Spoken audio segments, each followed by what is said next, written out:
Sellers had every reason in the world, literally, to break through the range lows, and yet they failed twice. But it's not over yet. Sure, we've had a nice bounce, but the conviction isn't all the way there in the classic sense.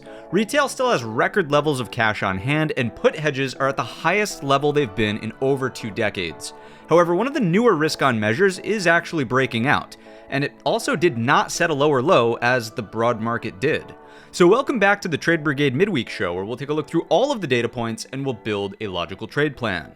My name is Matt, and if you're new here, hit the thumbs up button and subscribe. For additional resources, check out the links listed down below in the description, and stay tuned until the end of today's show. I've got 6 additional trade ideas to share with you that you won't want to miss. With that said, let's jump right into the charts. So we'll kick things off tonight with a closer look at the SPY daily timescale, and the first thing we should evaluate is what's going on here from a trend perspective, because believe it or not, we technically have a daily downtrend with highs and lower highs, then we had lows, we know that these were equal lows, and of course Tuesday we actually produce a lower low. Now the reason it might sound like I have a little bit of disbelief in my voice is because it certainly hasn't traded like a daily downtrend on the intraday, right? And this is of course what we mentioned in the intro, sellers failed all over the place this week. On Monday we gapped down, and yet where do we rally to close? At the highs of that session. Okay, on Tuesday, you mean to tell me that a gap red under green, one of the most powerful short setups in the market underneath a multi-month balance range low, makes a subtle move lower and then extends to close the gap and close all the way back inside of Monday's range? Are you kidding me, sellers?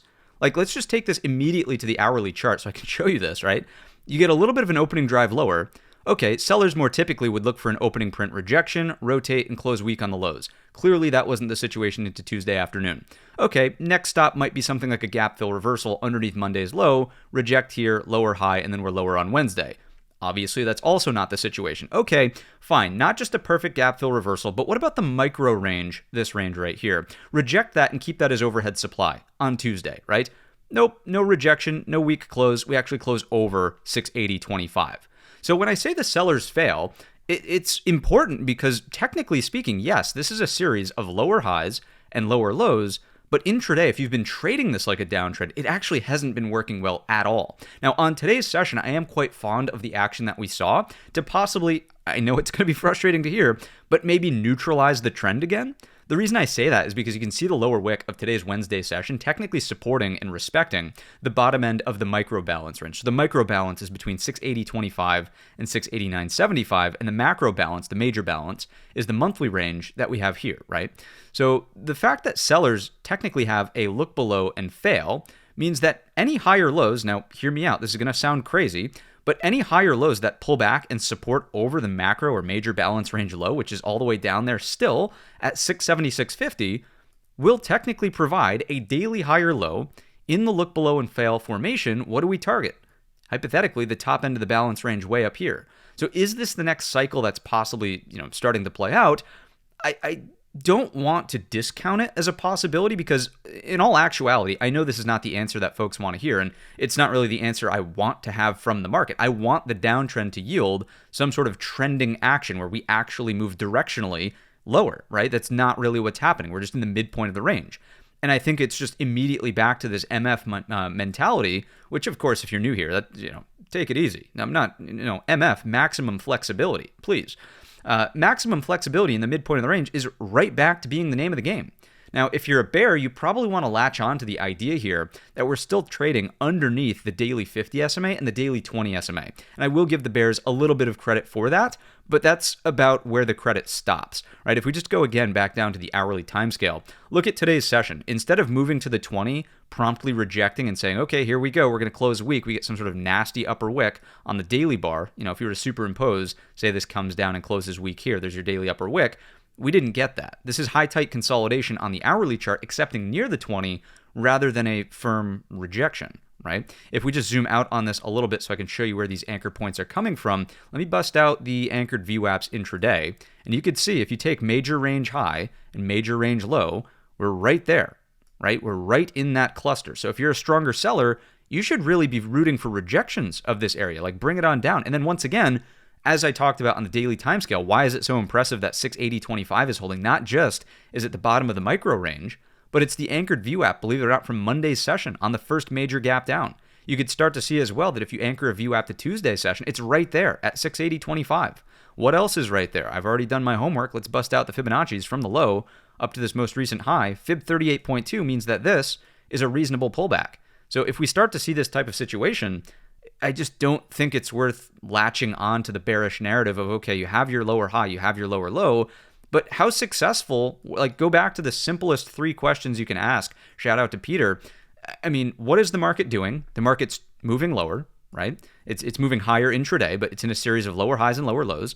How good of a job is the market doing moving in the downward direction? I'd say horrible. It's doing a horrible job of moving in the downward direction with any kind of conviction. So using that as a signal in of itself, if any kind of pullback for a higher low comes into here and we start to make that mean reversion move back up to the equal high, I mean, I'm going to have to start respecting that for a possible daily trend neutralization. Hourly trend flips back to up. And then, of course, like outcomes from here are consolidation. And do we go up and over the top side? That's one situation to be thinking about. And what could be a catalyst for that? What's upcoming? Well, overnight, we do have Broadcom earnings and the stock is slightly higher. But we also have the labor report coming out on Friday, right? And we did see decent numbers out of the ADP non-farm this morning as a little bit of a preview. There was a strong beat on the actual expectation. So is labor going to remain strong, and is the market going to see that as confidence rather than a reason for the Fed to keep rates stable, right? The market sort of doesn't want to price in a big shock. So if labor can remain stable as we have geopolitical shock, that at least reduces the odds, in my view, and that's kind of the way the market's responded so far this morning, to potential downside. Right? So that's kind of what I'm seeing here. If you're a bear, once again, the only thing that I would latch onto as a bear is just saying, okay, we're rejecting the moving averages still. It's possible you rotate lower. And if you're a bear, you really want to see this materialize. And if you start retesting these lows in here, 675, 674, really the opening print of Tuesday is what I would really focus on there. If you take that out, that's kind of where it's game over. I will say, if you're rooting for the bears, then any equal lows down here really open the door for lower. You should not have more than one test if there's going to be a major failure, right? If this was the seller's opportunity to get the job done and actually break the multi-month range, then you should not go back here, right? If it's going to end up being the opposite, meaning ultimately on a failure pattern, you want that failure once, one time only. If you rotate back to it, well, we're just still talking about a daily downtrend. Highs, lower highs, lower highs, right? So the key, the name of the game here is higher low here, supports. If you dip a toe underneath, you pretty quickly have to reclaim 680.25. Maybe there's a little overshoot to it here, then you have to start looking for that. If you're a bear, you want to see the price acceptance below. You want to see price stick down here. You don't want to see a sharp V shape off of 675, and then the door swings wide open, I would say, underneath 675, equal low, if not further, in the downward direction. We're not there yet. There's some compelling bullish evidence. There's also some neutral evidence in the supporting evidence. So let's continue to move this ship forward. Let's take a look over at the market internals for the S&P side of the market. If you're not familiar with this dashboard, check out the video tutorial in the top right-hand corner. What do we see here? I mean, really substantial volume outflows on Tuesday with the gap down underneath the green day, right? Just the close up here on Monday was so, stratospherically high. It would have been impossible to flip this into the green. So substantial volume outflows, but the market was bid all day. If you take a look at today's session, the follow-up when we opened more normally, it was also substantial volume inflows, right? So this kind of neutralizes a little bit on the cumulative volume for the week. If we're thinking about the advanced decline line, of course, really bearish on Tuesday, neutralizing on today's session. What I want you to focus on is the movement from the open, which is, of course, what the index score tracks, right? Take a look at movement from the open. A little bit of red on Tuesday morning, but pretty quickly off to almost double-digit green on that session. All double-digit green today on the Wednesday session. Cumulative build flattens into Tuesday's close, and then today a small build in the upward direction as well. Slightly more bullish at the exchange level. Once again, if you're a seller, you have a massive opportunity. Even look no further than Monday. Let's just take Monday, for example, because that was the first major gap down, right? The big catalyst hits over the weekend. Oh my God, it's the end of the world, right? The volume flows are dead flat. The advanced decline line closes positive, and the cumulative build on the tick also closes positive. So at the exchange level, it's not, the bears are really struggling here to grab a foothold and make something meaningful happen to the downside. In terms of the volume profile and market profile, if you're not familiar, check out the video tutorial in the top right-hand corner. What do we see here? Well, first thing that just is jumping off the page to me is the fact that the single prints in H period here from the Tuesday session acted perfectly as support in A period lows this morning. If you're looking at a stronger market to the downside, H period single prints, those break immediately, and price acceptance value area today is in the lower distribution, right? This would be D2, let's say, and then this would be D1 up here, Well, where did value area form today? Not just inside of D1, but completely clean in the upward direction. Value is not even overlapping, it's higher. Now, we do have a little bit of a P-shaped profile, which could indicate a bit of short squeeze, which would make sense, right? If everybody get too aggressively short on the lows from the gap down on Tuesday and are starting to squeeze out over yesterday's high as we break through it today, this makes decent sense, but what else do we have here? Well, poor high, incredibly poor high, lack of material excess, through and through at the top end of today's session. So could that use some repair? I would think the answer is yes. And if we start spending more time over that high, what does that naturally do for the midpoint of the range? And what does it naturally do if we just go back on over here as a reminder for our moving averages, right? We're starting to spend more time in the top side. We're starting to get tangled at the moving averages. Does the tide turn if we Brigade bolt the 689.75? Like, keep in mind as well, the expected move for the week, the expected move high is still up here. There's some probability that we could still go up, test the top end of the weekly expected move, and then pull back, right? That is well within the possibility of what the market had priced in for risk throughout this week's worth of trade. So, don't discount the upside, but also be realistic about the opportunity still for those sellers to step up here and say, no, lower high. Right, so that's the tension we're back in. We're back in the midpoint of this little sloppy range, the micro balance, if you will, on the ES or S&P 500. Let's take a look over at the Nasdaq and see if we can glean any additional insights based on our good friend, the nasty Nasdaq. What do we see over here? So a lot of similar action. I would just make note that the downtrend is still, a bit more meaningful here with these potential lower highs. This is still a potential lower high underneath this balance range from back over here. So I'm still thinking of that as overhead supply.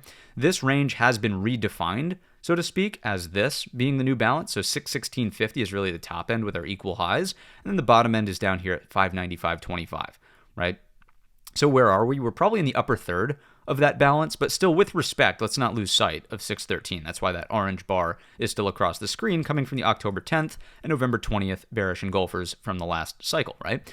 So there's still the threat of a lower high. You're still under the 50, but you did reclaim the 20 in a notable way on today's session. Once again, let's just go through the exercise on the hourly chart. If you're a stronger seller, number one, on the gap down from Monday's session, you're gapping right just below the bottom end of what was the micro balance right here, right below it. So you pretty much want to see a quick pop that then fades, and oh my God, it's bearish, right? Okay, that doesn't happen. Gap fill reversal underneath this doesn't happen. Closes strong. Tuesday opens underneath Monday's low, underneath the micro balance range low, underneath, or right at, I should say, the major weekly balance from over here. You look below it, no lower high underneath, that situation doesn't shape up. You see where I'm going with this, right? It's the same thing as the S&P 500. Sellers just cannot grab a foothold in terms of setting any meaningful lower high. And believe it or not, on the hourly chart here, you actually have a higher high over Monday's high. That's one of the most notable things here in the Nasdaq. And so what does that mean on the hourly chart? You could pull back. You could come back into the midpoint of this range. You could retest the 20. You're still looking at an hourly high or low. And what does that sort of spell as an indication for the S&P 500? Probably a little bit more bullish, probably a little bit more risk on.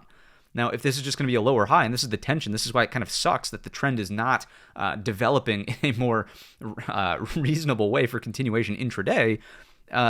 Is this still just a daily lower high? It's possible. Remember that the hourly trend does need to flip to up if there's going to be a firm daily lower high. So that's still there as a threat. Now, where would I change my tone on this? If we start really doing this and then really setting hourly lower highs back underneath 609, that would be problematic. And then through the equal low is where I'd start to say, okay, range low repressure in the grand scheme of things is likely where the market heads. Now, you might be like, dude, you've just said everything the market can possibly, up, down, like sideways. I get it. And trust me, this is not, just as much as you guys maybe watch the video for some sort of insight as to like, okay, what is the market trying to do or where is it going next? It has been incredibly hard to get a read on just the failure of the sellers. I think today was the first quote unquote easy-ish or easier. Remember, this is always a spectrum. Today was the first easier day of this entire sequence because at least we had a very clear defining point, right? And that defining point, if we just jump on over to the ES, we'll look at this first on the futures, was the Sunday night futures open from back over here, right? That level was the intraday low, was the lower high there, was yesterday's high. That was a very well-defined level where we could say, okay, it's probably bullish above if that's the situation. Versus on the gap down, you're like, okay, this is like sellers have to look for a lower high, look for a lower high, look for a lower high, and it never shows up. And we could say the same thing. I'm sorry, you're probably squinting at the screen. I apologize for that. There's the level, right, on the ES futures. And let's just take a look at the NQ. It's the same thing, right? Here's your Sunday night high. as soon as the market sort of found a footing over previous day high, Sunday night high, it became a little bit, again, quote unquote, easier to say, okay, directionally, it makes more sense for the market to do this in today's session, upside, right? Versus here on the gap down, you're every little rally attempt, you're thinking, okay, lower high, lower high, lower high. Where's the lower high? And it never shows up, right? So we'll see what tomorrow brings in terms of the actual ease of movement and scouting that directional idea. But let's take a look at the internals for the Nasdaq side. Notice the volume inflows are far more substantial today versus the outflows on Tuesday. Tuesday's advanced decline line way oversold there, reaching back into just the lower bound of trend lower zone into the close. Today, trend higher zone. So you're really expressing volatility here. The fact that it's sell everything and then buy everything, that's volatility, right? Look at your cumulative builds on Monday and Tuesday, lackluster for the sellers. So I continue to sort of be of the mindset that it's not, although yes, the daily trends are technically down, it's not worth getting overly attached to those downtrends, and clearly they're just not working intraday.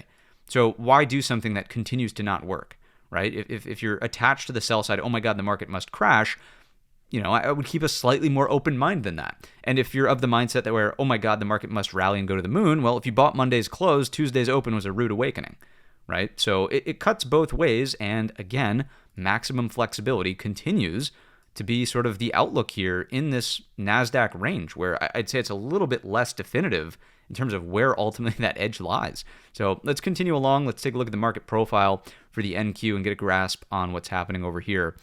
Same concepts as the ES. However, I would just once again reinforce the idea that the value area not just was over Tuesday's session, but almost completely over Monday's session. A little bit more bullish here on the NQ, the NASDAQ side being helped along by the Mag 7 companies really catching a bid. Notice that you do have B period single prints. I would carry that forward. The poor high is there as well. And note also in the A period retracement, you really didn't even come in for a point of control tag. So the pullback was very mild, and sellers really just didn't have much to lean on in this morning session. So once again, the data points continue to stack slightly more bullish. I will point out the nuance here, B and C period lows, the NQ, a little bit more of a poor low. Did we have that over here on the ES? We did. So we did leave behind a slightly poor low at the very bottom of the move. Lack of material excess is what I'd say at the bottom end there.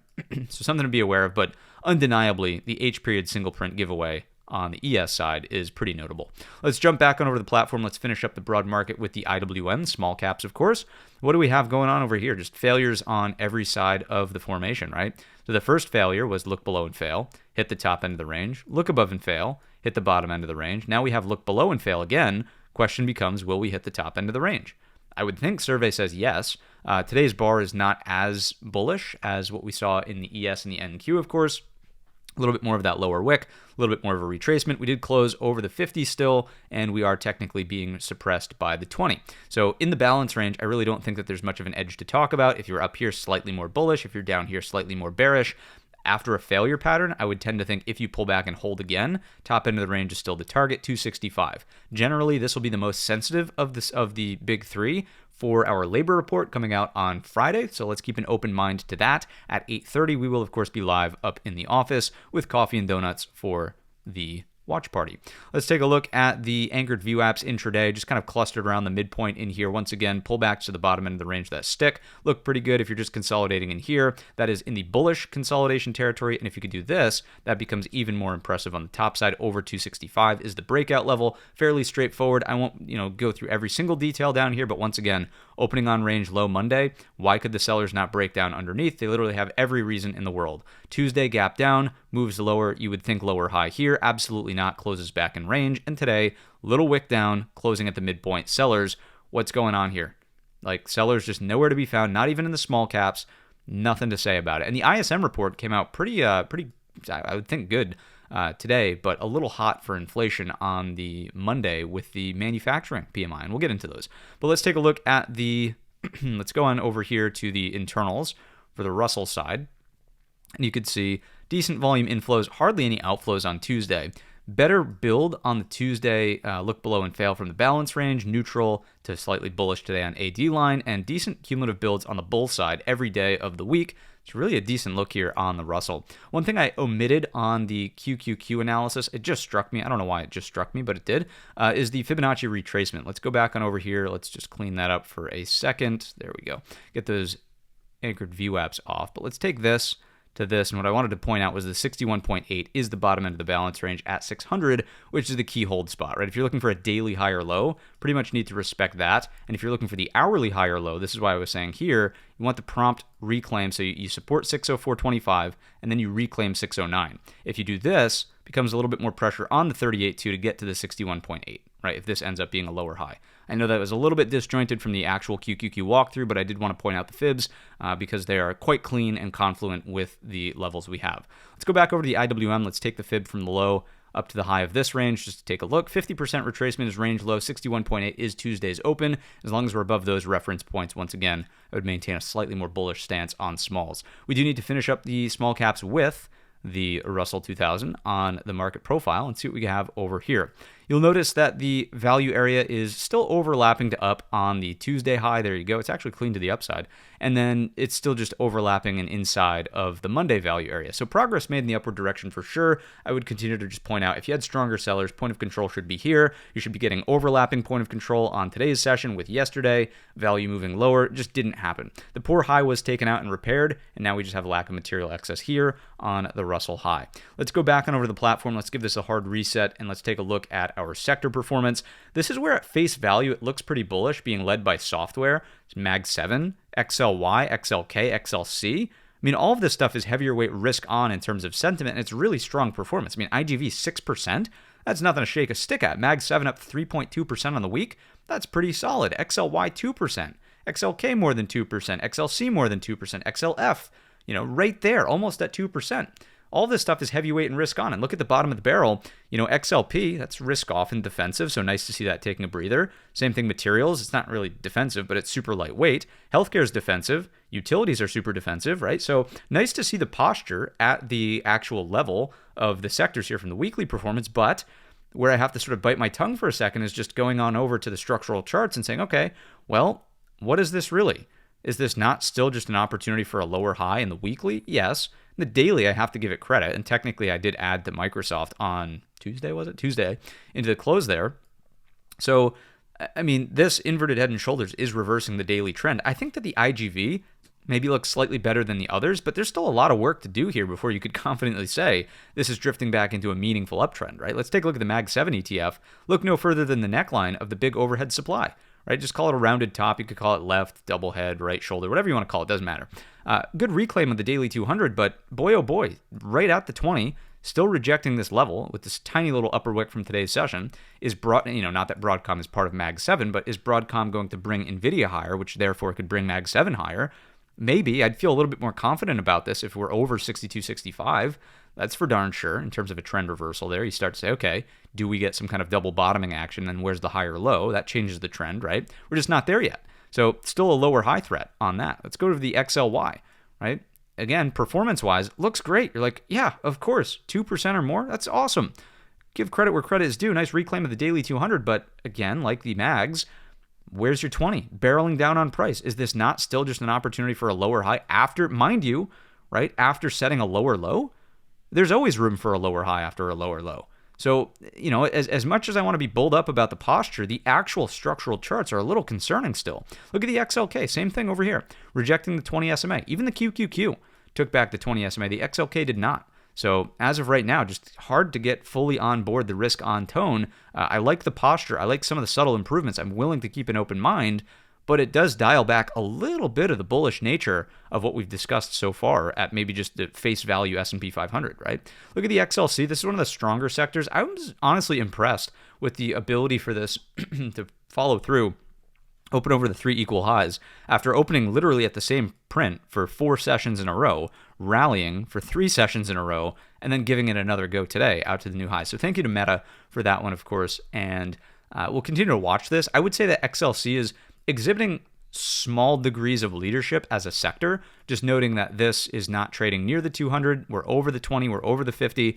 So keep an open mind to communication starting to play that leadership role. Let's take a look at the XLF. Chart is the second, or the sector is the second heaviest weight risk on sector. Highs, possible lower highs, right? Underneath the 200 still, underneath the 20. Tiny little bar here, really failed to meaningfully close over the Tuesday high. It's like, again, I like the percentage changes, but where are we relative to the trend development? Pretty tough to make a compelling argument that this is like about to drift into an uptrend any moment now. It's just not, needs a little bit more work than that. Let's go on over the SMH, semiconductors, still concerned over here, right? Nice bounce off the 50 for sure, but still underneath the 20 and underneath this prior pivot low from back over here. We know that SanDisk is, it's not fully out of play yet. If you take a look at SanDisk, not really the worst chart I've ever seen, but there are absolutely concerns about an inverted hammer, upper wick, starting to reject off the daily 20 SMA. I mean, that's basically the leader of memory right now. Look at an MU, same thing, inverted hammer off of the 20 SMA. So, kind of a little concerned there, but is the slack going to be picked up by something like a Broadcom, which as of right now in the after hours is 331, so say right around in here towards that upper gap level. It's close, right? What's NVIDIA doing on the news? NVIDIA 183.25, so pretty much unchanged from the close after hours. It's not breaking down, but you're still underneath the 50 and the 20. The main reason I'm sort of jumping into some of this stuff early is to continue the conversation around the SMH, right? If semiconductors are no longer going to play a leadership role, we've been saying for how long now that if semis fail, then it's kind of game over for the market, right? And this is starting to look not like an outright failure. Oh my God, it's going to go to zero in the blink of an eye, but deterioration is absolutely starting to emerge. Let's go on over to real estate. Chart looks great as rates continue to back off a little bit. Let's jump over to energy. Crude oil is going to be your must watch over here. And of course, let's just bring up CL. There's a couple levels that I'd want folks to maybe pay a little bit closer attention to. Let's drop this thing down to an intraday chart. This is the escort low. This is when Trump announces that U.S. Navy is willing to escort tankers through the Straits of Hormuz. That's about 72. And you could see oil did not really make a meaningful lower low underneath that, even with that announcement. So if shipping starts to pick up a little bit, I would imagine crude comes down underneath that. But if we're above it, it's just kind of an indication that you might want to just continue to stay on, dare I even use the term high alert for, this is not over. So it's not over until at least 72 gets taken in the downward direction. You're back closer to unaffected prices as of Friday's close from last week, okay? So that's crude. It doesn't mean that the market's going to crash if we're up here, but I do think it impacts, of course, the inflation expectations, global growth expectations, and just the repricing of all those different things, right? Which, of course, is a big macro wrench in the mix. We'll talk more about it as we get to the macro section of the show, but let's continue along through sectors. Energy covered. Let's take a look at XLP. Consumer staples. Here we go. A little bit of double topping. Excuse me. Apologies. A little bit of double topping action. It's that rocket fuel coffee from this morning. I don't know if you guys watched the morning show. You know what I'm talking about. You got this double top action here underneath the neckline of the 20 SMA as well. If you lose staples, right, this is the situation where you need to continue to see a rotating market. So let's just pause here for just a second. What does it mean you need to continue seeing a rotating market? Well, staples and the defensive sectors, utilities as well, through this rally here, and the lightweight sectors, you can look at industrials, you can look at materials, these have really allowed the S&P 500 to go sideways as the QQQ made a little bit more meaningful of a move in the downward direction. So if you lose staples, and you also start to set lower highs in every single heavyweight risk-on sector that we literally just talked about, right? And you're losing staples at the same time, that's what we call hashtag NH, no hiding, right? There is no hiding if staples fail and you also see an exodus out of, because there's still just counter trend moves in the context of downtrends, software, Mag 7, discretionary, tech, communications. Communications looks probably the best of the bunch, right? So that rotation needs to step up if you're going to lose this pattern here in the trend in the XLP, because you could easily give back this thin structure. You could pull back here and no problem. You're going to need to see a bid in these. If not, then kiss goodbye the S&P 500. Jump on over to materials. A little bit of a hammer on the Tuesday session. Not the best close, backing off of the overhead supply. Chemicals worth watching here a little bit on materials. Let's continue along into XLV. I think this still looks good over here. Rather than XLV, I'd continue watching XBI, so the biotechs. You could use LabU. You pretty much just want to avoid single stock risk in biotechs, but this kind of diamond top, if you will, is still hanging in there. And, you could even redraw this trend line as something like that. For the most part, as long as we're over the moving averages, this still looks good to me. It's a multi-month consolidation here. Is it ready to lift out of it? Perhaps. This would align with, believe it or not, the AI trade actually showing up and manifesting in something useful other than just a chatbot, right? Believe it or not, AI use case is like huge for drug discovery. The applications in the biotech sphere, massive. So That would be interesting. It would be a risk-on signal in my perspective, and it would be bullish for the AI trade. You might not think, like it's a little counterintuitive. Oh, healthcare is defensive. Not when you're talking biotech. Let's jump on over to, you use IBB as well if you'd like. It's practically the same chart, but there you go. It's very similar in terms of this situation over here. Let's go from there over to utilities. Utilities, once again, although underperforming on the week, what is the technical structure of this chart? I mean, I don't know about you, but it still looks to me like a cup with possible handle build out. So is that still defensive? I would think so. It's trading near all-time highs. Certainly more of a bullish looking chart than the XLK. That's for darn sure. So posture-wise looks good. Sector structure-wise, not so good. XLI, what do we see going on with industrials? Not a bad look over here. And one of our ideas is actually in the industrial sector, so stay tuned for that. But this looks like it could possibly use a little one of these.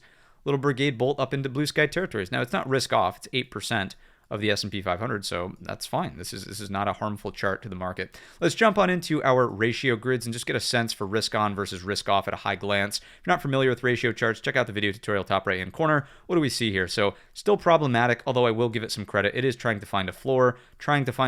Still problematic underneath the 50. Problematic, trying to find a floor. I'll give it a little bit of credit there. This still looks the best, and you shouldn't be shocked there because we just saw what the XLC structural chart looks like. This is still defensive. This is still defensive. This is still defensive. Overall, net, hard to say that the market's full-blown risk on, right? Let's jump on over. We went to the B set first. That's fine. We'll go back to the A set in just a second. This is like, okay, not doing anything wrong. It's trying to hold an equal low. That's fine. We ideally like to see this perking back up. As we take a look at Bitcoin, it was starting to signal a little bit of a weekly sign here for the Sailor Shift tool. Shout out to Michael. And as of right now, it's like, it is the thing. It's that mystery indicator I was talking about in the intro. So let's maybe save a segment for Bitcoin in a second after we do the A set. TLT ratio continues to show a little bit of a risk off, or at least lackluster, not full bore risk on posture as we're underneath the 50. Let's go back to the A set here, and then we'll go full screen on Bitcoin for just a second. Where's the A set? There it is. So we just need to know, what's constructive here. Maybe this, you get 1 out of 6. Again, trying to find a floor. They're at least not going lower, here, trying to find a floor. This is slightly higher. ARC K in isolation actually doesn't look half bad. The one thing I would be concerned about is if you just get a double duty rejection at the 50 and the 200, that's a great spot for a short. Great spot for a little uppercut and fail, and then probably looking at a short opportunity there to rotate back lower if you believe the market is going to stay in a risk-off mode. If you believe market's going to flip risk on, you're probably looking at, trying to navigate there on ARC-K. But let's go back on over here and take a closer look at Bitcoin, because Bitcoin is interesting in the sense that, let's grab this. It's interesting in the sense that it did not break to a lower low, right? The market did break to a lower low. Let's just put a daily chart up here for a second. The market was making lower lows this week, and yet what has Bitcoin done? It's continued to hold these higher lows, and it's actually breaking out through the top end of its compression over here. This to me looks bullish. And as someone who believes that Bitcoin is a risk, instrument. It's a proxy for risk on. I mean, what else are you going to do with Bitcoin other than sell it to the guy who believes it's worth more next, right? It doesn't really have much utility. It doesn't really have much. It's very volatile. It's hard to call it a store of value. It's not an inflation hedge. It's none of those things. Right? So it's a risk asset, and it's breaking out, and it's held higher lows the entire time. So is that technically bullish as a sign for the broad market?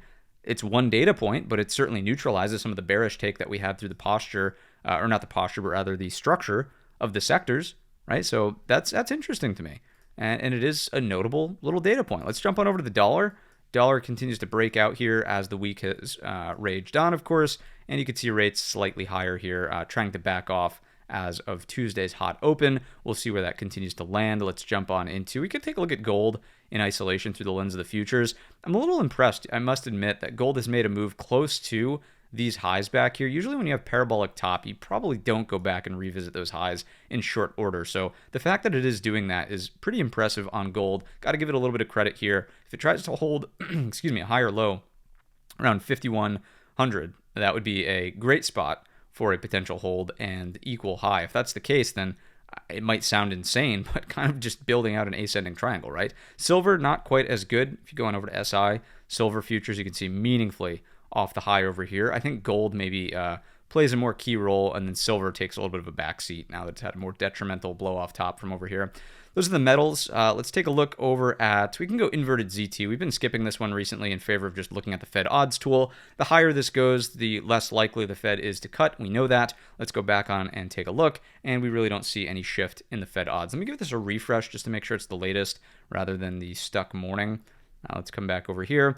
Yeah, a slight update, but nonetheless, 98.3% odds of a pause for the next meeting, which is going to be on the 18th. Then what we should start paying attention to, it used to be that the flip was here in June as Warsh maybe starts to take over. By the way, he was officially nominated to the Senate, or the nomination was brought to the Senate, I should say, for confirmation. We'll see if that actually gets approved in any kind of short order. But point being is the flip was June, and now it's actually July.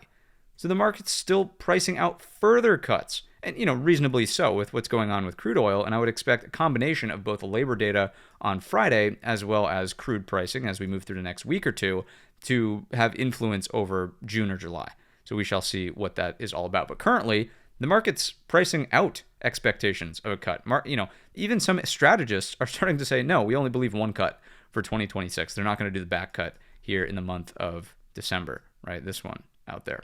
So keeping a tab on that. Let's take a peek over here at the calendar for this week. Manufacturing PMI came in a little bit hot, especially on prices. I shouldn't even say a little bit. That was like meaningfully hot. Let's just open this up.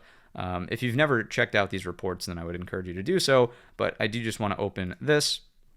And the only thing that I want to focus on is, where is it? Prices, this line item right here. Prices are increasing and at a rate of change that is faster than prior. So as inflation issues, that is also kind of problematic for Fed rate cuts, right? So that's manufacturing, but we could also take a look at the PMI, services PMI. They're both PMIs, but this is the services side. Notice that prices are increasing, but slower. That's good. New orders are growing and faster, so that's bullish for demand. And if we look at employment here, it's growing faster as well. So a little bit more resiliency there for the labor market coming from the services side of PMI. It was a decent report this morning that the market responded pretty favorably to. The report came out and then the market started to rally after that 10 o'clock release. Going back on over to the calendar here and taking a peek at what we have on the docket. Remember, ADP non-farm came in stronger than the expectation. Previous was revised by 50%. Ouch. But then moving on beyond that, jobless claims tomorrow morning continue to give us an idea. I don't think that the unemployment rate is going to come in with a massive change. A little bit of a spike here. I'm not sure that we're going to move meaningfully off of 4.3. We might get like a 4.4, but I wouldn't expect a huge shift on the unemployment rate. The big thing is watching the actual non-farm payroll to figure out how susceptible the market is to a shock in unemployment, right? If people are getting jobs, and if it's a if it's a higher environment, then people will have no problem absorbing that shock. But because right now we're in a low higher environment, that is super susceptible to a shock, right? So we're kind of looking to see what this number comes in at. ADP gives us the insight that we might come in, at or maybe slightly above expectations, but TBD there. And remember that the Fed will automatically shave off 60,000 jobs as soon as the number prints. So we'll be live 8:30. Is when the release starts, or when the release comes out. We'll be live at 8 o'clock, as we always are every morning here on the channel, for another episode of the Pre-Market Prep. Hope to see you there, and we will have some coffee and donuts for the labor report. Let's jump on forward to the earnings calendar here. Broadcom, after the close, did report a double beat and raise, beating both on EPS and revenue numbers, and beating the forecast for the next quarter upcoming. Brigade missed expectation, or in line with expectations, revenue missed, and yet the stock is not at zero. Webull, I did not look at that one yet. And then before the open tomorrow, excuse me, Sienna for the fiber optics will be a huge continued tell for the risk sentiment of the market, right? Because there's still been really strong leadership in little niche parts of the market. Fiber optics, for example, as well as, Fastly comes to mind, Keys comes to mind. The Rockets have started to act well with Rocket Lab earnings, and even ASTS from earlier on this week. Then, of course, we have Marvel. Not interested in them as a semiconductor that gets a strike through. Costco is interesting to me, and that's really it. That is going to put a cap on this round of the earnings season. Let's jump back over to the platform. Let's finish up today's episode on a strong note with some additional indications through the supporting evidence. As these creep slightly back higher, Inflation concerns starting to show back up, but nothing major. In my view, you'd have to be back over the 50 SMAs in a meaningful way for the market to really say, wow, inflation is going to come raging back, and not just sort of a little repricing of the crude premium, right? As we take a look at credit spreads moving in the downward direction, this is bullish. We really want to see these things fall apart underneath the 50 SMA. That would be even more bullish, but for now, it steps in the right direction. As we look to the HYG, subtle, very, very subtle bullish divergence unfolding here, just trying to get the equal zooms going on. There you go. Look at the slightly higher high in the HYG versus the slightly lower high in the SPX. Interesting, notable. This slightly higher low was wrecked by this lower low. Will this light the way once again? HYG is something to pay attention to. Let's jump on over into our total breadth. We could see subtle improvements on today's session with the open that was higher and then follow through.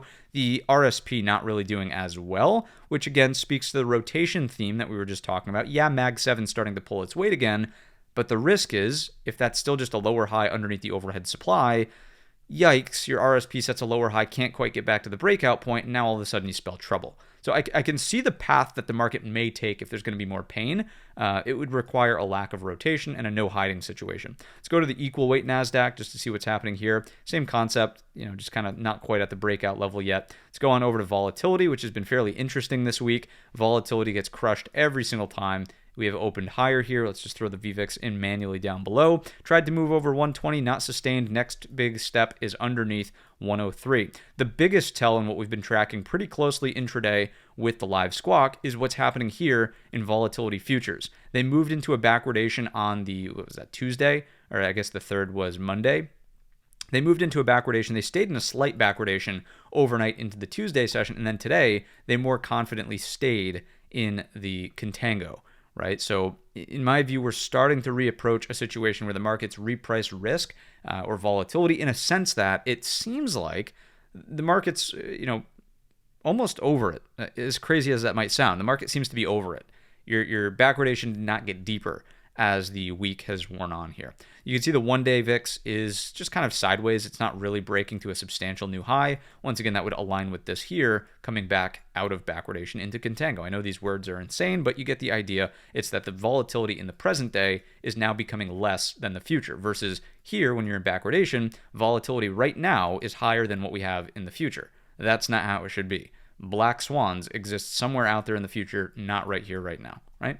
So when that inverts, that's the signal. Anyway, let's keep going. Let's jump on over. Skew's not really all that important. It doesn't, there's no big tell in skew or the put call. Let's jump on into the core list of companies, and then we've got those 6 ideas, and you're on your way for a lovely Wednesday afternoon. What do we have here on NVIDIA? Underneath the moving average stack, Broadcom earnings, again, not really producing huge lift, about 50 cents higher than the close.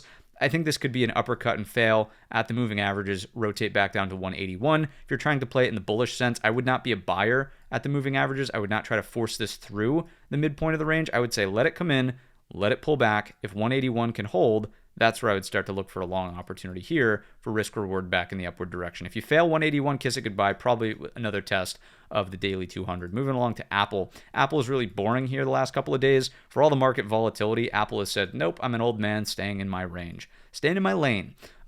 It's simple. Either here or here. That's it. No need to complicate Apple. 266.50, 261, one or the other. Let's jump on over to Microsoft. Not really in love with the upper wick that printed today. I would have loved to see a stronger close there, up and over 405.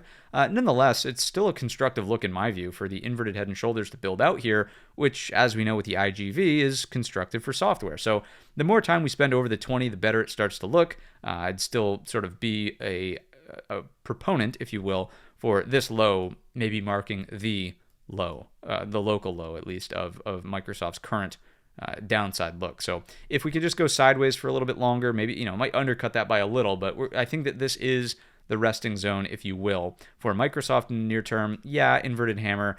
You could pull back a little bit. You could continue to noodle around in here, but I do think that looking for a base to form is the next right look on Microsoft. I know it's counter to the 200, the 50. You are reclaiming the 20, but on the higher time frame structure, the weekly chart, let's even just throw this on for a second. Right, there's your weekly 200 SMA just below us. That's kind of where I think you're going to have buyers really start to step up and buy this again in Microsoft. Let's keep going to Amazon. Let's get this back down to a daily chart. Actually, let's just do this little reset. There we go. Amazon, what a beauty today, breaking up and over that 212. We were waiting patiently for this, and just an awesome move over 212, 20 SMA gap and go into the earnings gap. Looks really fantastic. So nothing wrong with Amazon. You could easily get pullbacks into 212 and then continue to hook it higher as long as you're over the 20. Same concepts as Microsoft here, looking at this as inverted head and shoulders over the neckline. Ideally higher low stay above the neckline, but you could close this little gap in here as long as you're over 208. I wouldn't fuss too much with it. I wouldn't want it to go to 208. I would ideally like 212, but I can see the logic as to maybe a gap close there. Let's keep going with Google. Let's see what's going on with the Googler. This chart's not nearly as clean. If anything, it's actually cleaner in this direction, right? There's the, of course, all-knowing head and shoulders. You can see the little doji bar today. Lack of conviction in any direction. This does not really strike me as a nice chart to trade. You don't really have much progress at all. I mean, every day is a rally intraday, but no progress made. Here's the close, here's the close, here's the close, here's the close. Lower lows on each close, or lower price on each close. So I don't see it as being a great long. I see it, if anything, maybe rallying into the 20 and fading off of that back to the equal lows. And then, of course, on that zoomed out head and shoulders, you're just waiting for 296. Could it turn into a look below and fail, and maybe it turns? Maybe. But I'm just not convinced yet. The price action on Google has been extremely weak. Let's go on over to Broadcom. Earnings candidate, of course, after the close. Once again, 332 in the after hours, so just a touch north of this gap, but not quite yet retaking the daily 20. Daily 50 in blue. It is retaking the daily 20 in orange. These red lines represent the expected move from the market maker. So if we can open, and here's an idea that I'm actually really interested in for tomorrow. Probably have to use AVGX rather than the options, because premiums will be pumped right off the rip. If we could stay over the 50 SMA on an open up here, I think you're going to squeeze a ton of shorts who shorted the heck out of it on that move there and shorted the heck out of it on that move there. I hope they got paid, but I would be looking for the potential of a squeeze there up and over this 336.50 spot. Is there the possibility of some upside? We shall see. So that's something I'm watching for. As we know, it's a little counter to the earnings theme of what we've been dealing with the past couple of cycles, or the past couple of names that have reported. Even NVIDIA, knockout numbers, beat and raise, faded aggressively, right? So is it going to be the same thing on Broadcom? You open here and you fade it all the way down there. Maybe if you lose the 50, I wouldn't be looking for the squeeze if you open above and then lose it like that. Definitely not. So that's Broadcom. Let's keep going with the metaverse. Great trade on this. Nice break up and through the balance range highs, through the moving average stack. Awesome. For now, just continuing to look for a little bit more upside, and then maybe looking for the pullback off of this 678.50. I wouldn't continue forcing longs into that level. I would look more for the pullback here, then opt for something that maybe looks like that. Higher low over the top of the range. Classic Brigade bolt, right? Really, it opens up more cleanly through this next thin structure over 678.50. So how do you trade that? Let it go higher low here. Start to call this inverted head and shoulders. Fine. Through the neckline. That's really, respect the 200, but then really looking for the thin structure retracement, right? That is meta. I wouldn't really trade it short unless it's a look above and fail. Sort of something that looks like that. Let's go on over to Tesla. I think the chart it's trying to tell us something. I mean, the hammer off the 200 is notable, but let's not forget what's going on here. I mean, this is still just a downtrend. It's still underneath the 20. It's underneath the 50. I want to be bullish Tesla. I want to be bullish robotics and autonomous vehicles and the whole 9 yards, but the price action just won't let me do it yet. I do want to respect the look below and fail on the 200, but tough to really be long in the face of a downtrend. Like, why bother, right? So it's got to change trend before I'm actually interested in Tesla. So until then, maybe just look above and fail, starts to pull back off the 20 again, the trend line, something like that, right? So I'm looking at 415.25 as a rejection point. I don't really think I want to trade this long. Let's take a look at JP Morgan for financials. Lower high, lower high, lower high, possible lower high. Inside hammer at the 200. I'll give it a little bit of credit there, but am I jumping for joy to long JP Morgan out of the inside bar for upside? Not really. It's not really my top priority. I'm just still using this as a metric for the XLF. Notably, by the way, speaking of XLF, let's just go to MA, MasterCard. This will be, I think, a stronger tell, hence the alert, for tomorrow, right? If MasterCard breaks up and over that 525-ish zone, previous day high, 3-day high, then XLF might catch a bid and you don't necessarily need JP Morgan. So just an idea for payment processors there. Let's keep going from JP Morgan to Palantir. Really strong day in the upward direction, retracing some of the thin structure. I know a lot of folks caught this one as well. Awesome, fantastic, looks pretty darn good. Now, do you want to be buying this 1, 2, 3, 4, 5, 6 days up and extended out of a 2-day equal high? Probably not. I would start thinking about two things. If it does gap and go to the upside, I don't know that I would chase it in there. I would start looking for the pullback off of the declining 50 or the 200. If it does pull back, I would be waiting here at 145 for the higher low. Those are the two things that I would wait for on Palantir. something here for a short if you're looking to short it, or let the pullback come in, let it tighten up down here. Maybe we get a hammer at some point, doji, whatever, and then it's over the high, looking for continuation, right? That is Palantir. Let's go to AMD. Look below and fail on the gap level, 200 SMA supporting, and I think this is just asking for a lower high. So this and this in the after hours, you can see are actually lower, even with Broadcom earnings, so 201.60 by 201.90. I think, if AMD can get a little bit of a bid off the open and then do this, that's going to be possibly a top short watch for tomorrow, back underneath 204. Why? Take a look at the hourly. It's straight up today, straight up in the face of a downtrend. And if you could look above and fail, I think the retracement's pretty clean into those lows. So that's AMD. It's going over to Robinhood. Strong with crypto, of course, Bitcoin. This is interesting to me. We now have a gap below us, a little bit of gap left above us, this gap above us. If this could hold up over 80, that'd be the most bullish, looking for this over time. If it fails back below 80, I would look for gap fill reversal, 20 SMA hold, and still building out a higher low. The reason I don't want to be short hood is because of, number one, what's happening with Bitcoin, but number two, this is weekly demand down here at 68.35 by 66.80, excuse me, right? So don't really want to continue to press the bet on the short side for hood. I would much prefer to possibly start trading this back long if Bitcoin can remain strong. All right, I've got 6 ideas for you. I promised you 6 here, all 6. I'm not going to withhold any of them. Sometimes I do. GE, what's going on over here? Inside bar, 340 breakout. XLI is a strong sector. Of course, all-time high target up here at roughly 348.25 would be the first place to look as the potential target. So on the hourly, what's that look like? Consolidation in here. Brigade, bolt it. Let's rock and roll. Risk, reward, something like that. GE, first trade idea. Next up, DELL. What's going on with Michael Dell? Well, chart looks pretty good. Inside day today, really tight over this prior left side pivot. Looks good on the hold on Tuesday at the low at 141. So over the inside day high, let's go down to the hourly. Over this high, you probably start to target this high, right? So 248.18 up to 148.20. Let's just get this right. Looks like I did not. I'll share all the ideas, but it doesn't necessarily mean I had all the numbers pre-placed. Let's come in here and do something that looks like that. Perfect. Awesome. So over 148.20 into 153.75. There it is on Dell. Inside bar breakout, really compressed range today, light volume. If you take it out, nice hold. And on the daily chart, this makes sense. Big earnings gap and go, higher low, looking for continuation. That's Dell. Let's keep going with MSTR. Of course, this one makes sense with what's going on in Bitcoin. Or does it? We've got ourselves an inverted hammer up against the declining, really aggressively declining 50 SMA and previous overhead supply. So I think if Bitcoin pulls back overnight, you actually want to watch strategy for a short tomorrow to close the gap to Tuesday's high. That would be an interesting watch there. Inverted hammer off the 50. That's a pretty straightforward setup. That is strategy. So you'd be short underneath today's low tomorrow. Let's go on over to Cisco, not Costco, Cisco.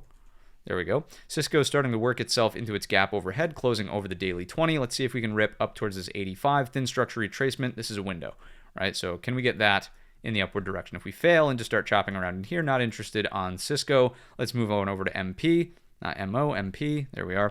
MP was an idea. I don't think it was in the weekend video, but it was something we were watching with the group. And again, I'll just lay them all out on the table for you. MP up and over 63.75. I like the moving average reclaim. I like the little cluster underneath us, supporting prices higher. If we could do this, you're looking for this range high. It has one heck of an average range, so 6.67%. Let's see if we can get rocking and rolling, something like that, risk reward to the top side, MP. Next up, Intel. And that is the 6th.